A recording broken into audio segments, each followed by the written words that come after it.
Hello guys and welcome back to Field of Glory Empires. And the map is looking always a little different every time I look at it here. There's less Macedon here than I remember. Rome's still scary. The Marcomanni are taking over Germania. The Caledoni very slow at taking over Britannia. Lusitani own almost every square little inch of Iberia right now. And we have an issue that has been developing that I've been questioning for a while now, and let me tell you what I found out. So, slaves and slave markets. I have been questioning for a while. Well, how come when I try to move slaves by event, they don't move? Heck, this one location is like half slave. As a result, you see I'm actually starting to get rid of this slave market. I'm doing this for a lot, but not all the slave markets we have. It's because I learned that be it the automatic slave movement on normal difficulty or this right here will not move slave populations if there's not at least 2 building slots, at least. I think that has to be more than that. Available in that region. So unless I just didn't build the next 2 buildings we were able to build here, then that wouldn't work out. So, slave markets being somewhere, the main benefit other than money is the fact that slaves can show up there to begin with from battles. Well, we know we don't need slaves here. So in fact, everywhere that has 3 or more slaves, I've decided to start disassembling their respective slave markets because it could be a nice way to reduce decadence around my nation. Because, you know, that's always getting harder to manage. That, and I was questioning the growing unrest. I saw that all units, all pops in the game, will max at 8 unrest. My worst pops are usually around 7, 6. Slaves, however, they get to 8 a lot faster. Not all of them, but they do get to 8 a lot faster. And then there's foreign pops that are citizens, which they have their base unrest, and it's always going to be lower than like a slave variant of them. They're just not really as productive. Your national citizens are definitely the most productive, and there is no efficiency difference in these first 2 slots between slaves and citizens. Whereas for the last 2, slaves obviously don't do well. So far in this series, I have purchased, I don't know how many slaves by buying slaves from the slave markets. About, maybe 20? Because it's 4 each time you buy. I've purchased probably roughly around 5 times. I want to try to undo that a little bit. So I'm probably going to sell right here at least 10. And the reason why we get this event so often now is because every additional slave market you have has a chance of generating that event. And I learned these receiving slaves from battle. That is not a slave moving like how there was a second pop here and I thought it moved to a different destination. That did not happen. What happened was a pop was killed during the battle. A slave was generated from the battle. It's different. And slaves can be generated when pops are not killed. It depends on how big the battle is. So slaves are always going to increase. And we've seen even as a max tier civilization how rare it is to get the freedmen laws. And even then it's only a 50% chance at converting 1 slave pop pretty much anywhere. So that's kind of brutal. And if you have a slave market somewhere, that could be a problem as well. You do need slave markets. Otherwise, all slaves you get are just going to get dumped into your capital, and you don't want that. That's impossible to manage. But like I said, anywhere that is 3 or more, I've gone ahead and started deconning the slave markets. A slave market also needs to be within 10 regions of a battle that takes place in order to get the slave from it. So I want to undo the mistake that I've made, because I consider this a mistake, to the best of my ability, and kind of get a different strategy going. So I'm going to sell 10 slaves. We're getting 1,000 money back. I might sell another 10 to try to sell all the slaves I've ever purchased, basically, that value. And I would essentially be getting not all of my money back, but like 2/5 of my money back. But that's fine. Money's not that big of a deal. But 1,000 money for 4 slaves is way less valuable than, for example, spending it on buying land and getting that many citizens and whatever slaves are already there as well, because we'll always be getting more slaves. So I want to try to undo that mistake a little bit, because as I noticed during the last one here, you know, our slave to citizen ratio, it's not the worst, I think, but it actually started getting up there. And especially seeing Maria and some of these others, I started questioning what's really the best way to do this, and why is all this unrest and all these things happening? What's going on with the slaves? Why are they stacking up? And now I figured out the answer. That's the answer. That's how it works. This is how we're going to handle it. So what I'm going to do for now is I'm going to try to undo the purchases I've made. This might leave some locations with negative, like, building slots. That's fine. I looked it up. That just means they won't be able to build for a while. It's okay. If they have a slave market, it won't be the worst, theoretically. I'm still going to take the freedmen every single time it pops up, pretty much, which will be less problematic because we'll have less slave markets anyway. I don't know who the hell's going to move to this one. Like, what? 1, 2, 3, 4, 5, 6, 7, 8, 9. You know, actually, that kind of reaches up there still. Some of these ones that are way in the rear and have very high population, I am tempted to get rid of as well. But we'll see about that. And I'm going to still build slave markets, especially in newer locations, especially places that don't have slaves at all. Especially places that will be near fighting. But they're going to be kind of temporary buildings, is what they're going to be, in order to get slaves somewhere where there aren't slaves when I see an opportunity to do so. Otherwise, I would just kind of need to let them overflow somewhere, you know, and get more than 3, and then also not build anything. And then they would actually just naturally be moved out eventually. But I'd have to have a lot of building slots available. And the thing is, there's so many buildings that there's not enough slots.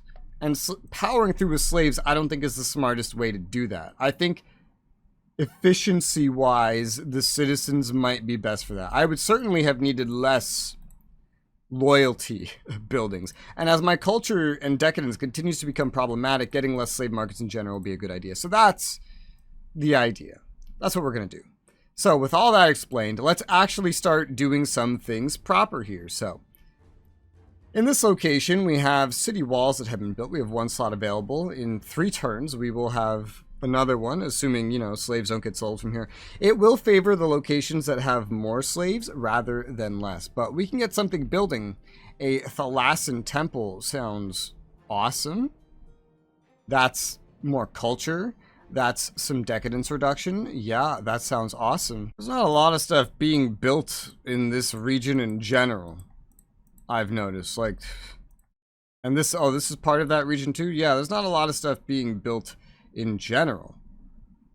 Also, I have confirmed that sometimes, for example, when I have like this many on culture, and it says like from welfare 38 or something, there is actually a max of loyalty that can be gained from having someone on welfare. But we don't need that much infrastructure in this region anymore, because basically nothing is building. So I'm gonna probably start taking some dudes off of that, off of infrastructure in general, and moving them elsewhere. Not like everybody, but enough, you know, enough to get, to keep, I should say, over 10, while still encouraging growth and other things like that. Because again, most of the building here is already done. Move you 3 down to culture, move you to food, that should be enough. Move you to food, move you to food, yeah, move all of you to food. When only one thing is building in any of these regions, it's pretty easy to do stuff like that. This citizen can go to food. Loyalty here is not good because it's so populated. I have a slave market here. I question if this is even really needed. It probably isn't, but I'll still keep it here for right now. Infrastructure is most needed, definitely in the capital. I don't even know what to do with this pop. I guess you could go on food. I don't need anybody on infrastructure. Look how much infrastructure we make there already. To the north, we finished a monument and so I could build something else. Saraceno is also kind of in this position where it has a lot of stuff that can build, but... well, no, actually it doesn't. It doesn't have very much to build at all. That's the situation it's in. Yeah, pretty much. I guess a wheel maker would be nice. There's not a lot I can move here at the moment, but some other locations here have definitely more than is needed. And I could put that into food to try to push some growth in general, or even a little bit into culture, however much I feel is needed, really. Just in all, Saraceno proper. A salt house is finished over here. We have barely any slaves at all here, so I'll leave that there. A new slave has arrived here. We're already getting... oh, we have a 4. We're already getting rid of the slave market. We have the 1 slot available. And I could put a lot of different things here. We have a lot of infrastructure. We do. I could move 3 dudes off of infrastructure and onto food. In fact, I could probably put a brickwork and then get even more dudes onto food. If I wanted, yeah. That would work. Either that or like money and loyalty from the fortune teller. That loyalty bonus is so small. So that's another thing. Every unrest is -1 loyalty and it's cumulative. Every bit of unrest you see is another -1 loyalty. So 4 loyalty bonus, that's not a lot. All of this is pretty much stuff that I just wish that I knew in the past. But we'll go ahead and we'll put a brickwork down here. And that should hopefully be pretty good. Let it build a little bit slower, but then like move another guy to food. I did buff up my agriculture, so that's nice. And that's most of this region. I could still move a couple of other dudes right there. I'll move them around like that. There's some other construction happening in the region, but it's really not getting slowed down much. We're gonna have to reorganize. I can't go back and undo the mistakes I made, but this was always a learning playthrough. And so I don't really mind it. Plus, even with this quote-unquote mistake, we're number 2 for legacy. Only the Antiquities are in front of us. And we still have most of the game remaining. So that's pretty good. And honestly, I don't think the AI knows how to do any of this efficiently anyway. They just have the auto province management on, and what the fuck am I looking at here? Can you tell me what I'm looking at? Every citizen is on culture. Every single one. And then you have 1 slave on food. You don't even have positive infrastructure. It's because the loyalty's so low. What the fuck am I looking at? This is terrible. And this is what the AI is doing. This is what I mean. So even though I made a mistake, I'm still doing way better than the AI. And this will make sure I definitely learn for any future playthroughs. We're going to do the same thing here because it's kind of the same deal where we're building stuff. It's finishing, but we can't really add anything else anyway. So let's just get a certain amount onto food because we also don't know where the slaves we're selling are going to come from anyway. So, but I do know if I let some slave market locations like spill over a little bit that they'll just move anyway. So what do we want to build here? We built a major harbor here recently. I can build a commercial port. That doesn't actually really have a lot of benefit to me. I'll build the wheel maker instead since I'm moving dudes off of infrastructure anyway. That sounds... yeah, that sounds nice to me. And we'll just start putting more and more emphasis on food in general. And culture in some locations. I fixed up some other regions off camera just now. We have run into a building slot where we have built a street parlor. That's good for culture. We have 1 building slot available. It could go into a number of things. The brickwork does have its bonuses. Let's go ahead and give this the brickwork. Why don't we? Things are pretty close here. Not as close here. I'll put 2 dudes on culture. Culture's still important. And this many more on food. I'm also trying to make sure food stays good everywhere. Some places are really, really reliant on slaves. But less slaves means less food being consumed anyway, but also less being produced. Because basically all my slaves are on food. So, yeah. Let's move you there. And you... ooh. Good question. Let's say just there for now. Infrastructure, we could really use some of that stuff there, that's for sure. This is in this as a whole province? Yes. Some things are taking quite a while to build. In some instances, we do actually kind of want more infrastructure. Put these Hellenics. Put all the Hellenics on the culture. Move some more guys here to food. This has very few building slots. Yeah, so this taking a little bit of time. Doesn't matter. New population has been spit out, but all of this looks fine to me. This one could be a bit better. Move it into food. This one, actually, this one's different. This one's not part of a province. This one still needs to be kind of taken care of with infrastructure. I think that's fine for now, though. A street parlor has been built down here as well. Isn't it funny how I'm always building such similar things? So right here, for example, if there was an excess of slaves here, which there's not, then I think I would need actually one more turn or so. One more pop? I'm not sure exactly, before they'd start moving off of here. Regardless, though, I have these 2 building slots, and I don't really know what to spend them on. I think I might take a preserved food store, and then put some guys on food to speed up growth, which will also lower the build speed, but that's fine. This would have gone a lot more evenly had I had this strategy in the beginning, but it's fine. There's a new population in Acadia. And what should I go for in Acadia? There's 1 slot available. I don't think the slave... There's already 2 slaves here. I don't think we really need a slave market here. Loyalty is okay. Could do with a bonus. Not sure if the pleasure house is really necessary. It needs conversion. That's what it needs. It needs conversion. But as it grows, it will need more loyalty anyway. So even with no perfumes, that would be pretty nice. I think it's high enough to not matter. Go ahead and just give me the wheel maker because I have all the bonuses for it anyway. And then that should hopefully be fine. Down south, we've just finished a salt house. This place could use some more stuff for sure. Ooh. Fish would be nice. City walls would be nice. Oh man, conversion would be so... Okay, we gotta take the cult site for the conversion. That place really needs it. A cult site has just been finished right next to that. That would be wonderful. That'd be so wonderful. A harbor doesn't sound terrible. There is only 1 slot available. Not sure what's more worth it, but a harbor definitely would be useful for something navally detached from my mainland, where most of my stacks and stuff are anyway. I've done some more fixing up of just things in general, I guess. There's a lot of places in the back now that aren't building anything. Hey, there's a tribunal that finished here. And there's 3...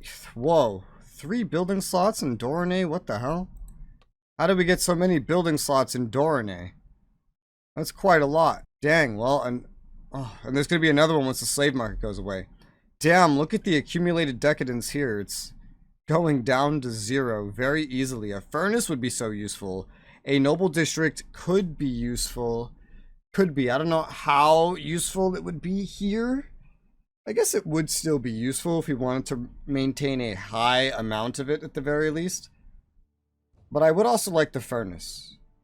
There's nothing special really needed here. Pops are kind of all over the place at the moment.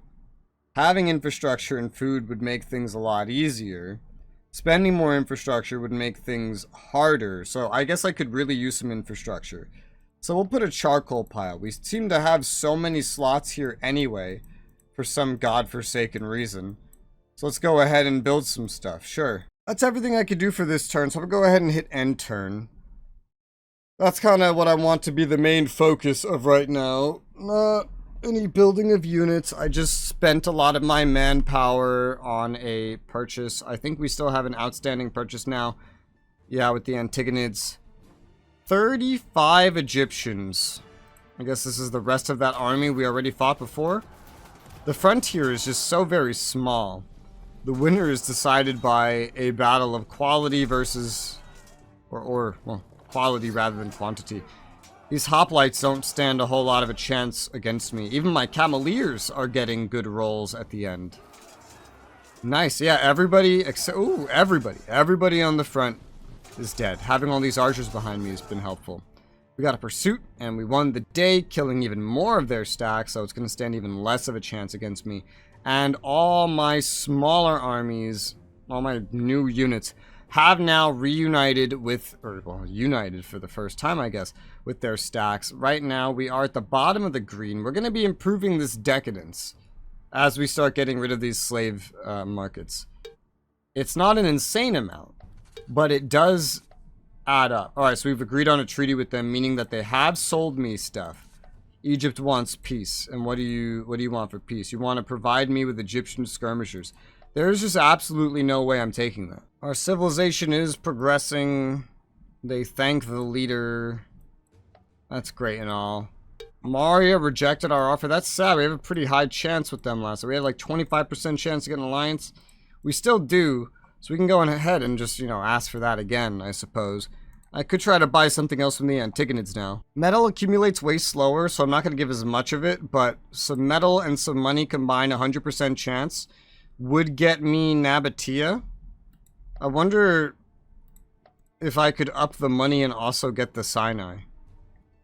They own all of the Sinai that's relevant to them. I also kind of just don't want to pace. I don't want to do that all so quickly at the same time.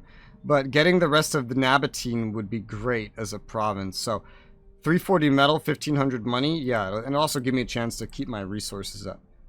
So we took this from the Antigonids now. I can go ahead and redistribute everything here. None of this is really my kind of stuff. There's almost no slaves here at all. Oh, they did freedmen at some point. I want that event. I wish you could do some of this stuff without having a random event for it. A new objective. Okay, this is an objective. That's good, because I'm taking that. That could help my age, which could also vastly reduce my decadence as well. And now, ooh, now this is under pacification, I guess. Well, I don't know, but this is looking a lot better. This is no longer like on the verge of revolting or anything. And this is, but just barely. Things are looking a lot better here now, so I could actually move things around a little bit. There you go. No, wait, this could still be better. There you go. Just enough on culture to get to 50, and then we have no revolt risk at all. That's the idea. I might go for the 51, just because. And then split up a little bit more. These occupied ones are a little trickier. A gambling ring was finished just next to that. There's many building slots available there. Now, this would be a great place to put, like, a slave market or something. I'll put some clear water here. That sounds pretty good. Either that or, like, the Proctor House.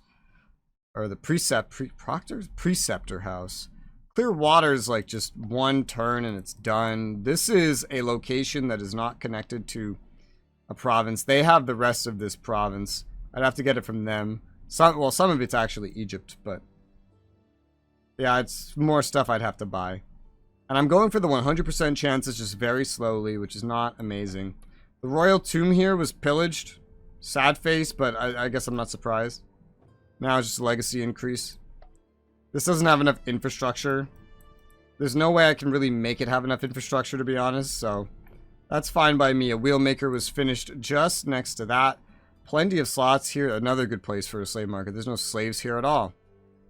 But we're going to go ahead and I don't know what we'll build. We don't need a whole lot. Nor are there a lot of particularly good options. Loyalty's doing okay. So street parlor's not like the most relevant. It could be relevant. It could be. But a lot of these other things are maybe more relevant. I could put the street parlor just because we have all the bonuses. And instead put you on food. Mesopotamia Superior. That's something else I could buy 2 of from them, is Mesopotamia Superior. It doesn't connect the border, but in the long run it could be useful, because these things are just kind of fending for themselves right now. A new population over at Citizen, which gives me another building slot.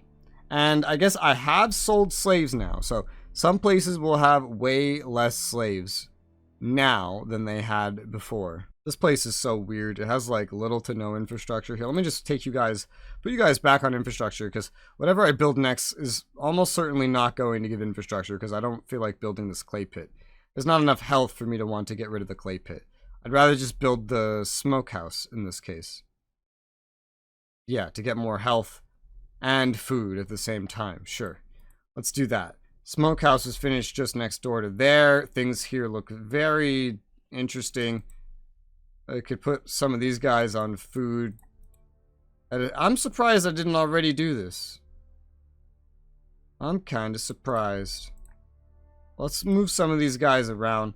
That's enough because not a lot is actually building here anyway. Building slots are generally full over there. A tavern? Tavern was just built down here. I could throw some clear water in here. It doesn't take any slots. That would be nice. I would gladly take that. Let's move you guys to food. Food, okay. This looks good to me. Loyalty's high enough to justify this. Speed this up in the region. Some construction's going to go pretty slowly, but a lot of this stuff, you know, it's still going at the very least. I could put more guys here into food. The food growth does eventually slow down anyway, so it's not that crazy. I might still want to keep some of these like closer to 20. I moved some things back. Some things closer to 20 just because anytime I build stuff, it takes infrastructure anyway, and keeping track of that could be maybe kind of weird. A crafter district was built nearby there. Sacred Estate would take no slots, but add a bunch of culture at the cost of infrastructure and some other stuff. Yeah, like, see, that's exactly why. Like, maybe I could actually use a little bit more infrastructure anyway. Slotless, definitely going to go for that. Loyalty bonus needed? No, not really, but I mean, I'll take it.